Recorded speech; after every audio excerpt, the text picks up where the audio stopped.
Hi అండి. జొన్న పిండి దోశ చాలా బాగుంటుంది. ఒక గిన్నెలో ఒక కప్పుడు వరకు జొన్న పిండి వేసుకోవాలి. మైదా పిండి కానీ గోధుమ పిండి కానీ తీసుకోండి. ఒక 2 స్పూన్ల వరకు నేను మైదా వేసుకున్నాను. ఒక చిటికెడు సాల్టు, ఒక కప్పుడు వరకు వాటర్ పోసుకొని, మీకు చిక్కగా కావాలి అనుకుంటే ఇలా కలుపుకొని చిక్కగా జొన్న రొట్టె ఎట్లా ఉంటుందో అలా తినాలి అనుకుంటే ఇలా వేసుకోండి. నేను ఒక్క దోశ వేసి చూపిస్తాను. మా ఇంట్లో పలచగా తింటారు, నేను పలచగా వేసాను. చాలా చాలా టేస్ట్గా ఉన్నాయండి. ఎవరైనా డైట్ చేసేవాళ్ళు కానీ లేదంటే షుగర్ ఉండేవాళ్ళు కానీ ఇలా చేసుకొని తింటే మనకి అంత రైస్ మీద పోదు. జొన్నలు తిన్న వల్ల ఎక్కువసేపు ఆకలి వేయకుండా కూడా ఉంటుంది. జొన్న జావ కాసుకోవచ్చు. ఆ వీడియోలు కూడా నా ఛానల్లో ఉన్నాయి. జొన్న జావలోని కొంచెం పెరుగు కానీ లేదంటే మనకి పాలు కానీ యాడ్ చేసుకొని తాగొచ్చు.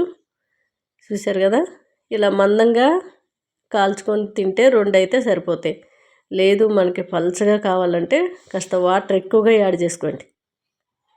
నేను వాటర్ అయితే ఇంకా ఎక్కువగా పోసుకున్నాను. ఇంకొక గ్లాసు పోసుకొని చక్కగా పల్చగా చేశాను.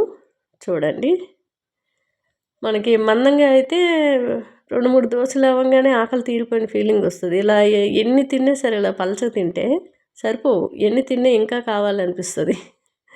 నాకైతే అలా అనిపిస్తుంది. ఇట్లా పలచగా తింటూ ఉంటారు చాలామంది. మా ఇంట్లో కూడా మా పిల్లలు పలచగా వేయి, లావుగా వేయకంటారు.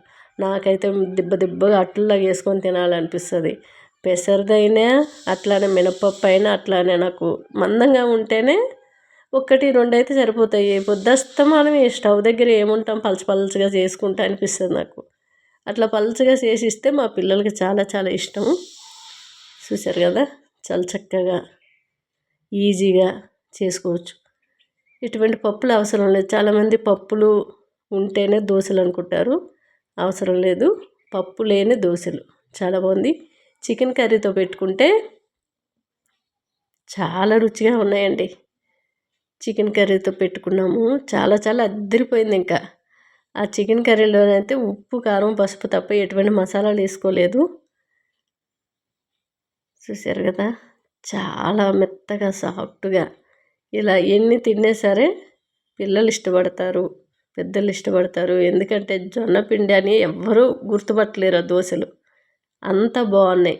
జొన్న పిండితో ఒక్కసారి ట్రై చేసి చూడండి. రొట్టె చేసుకునే కంటే ఇలా సింపుల్గా దోశలు ఈజీగా వేసేయచ్చు.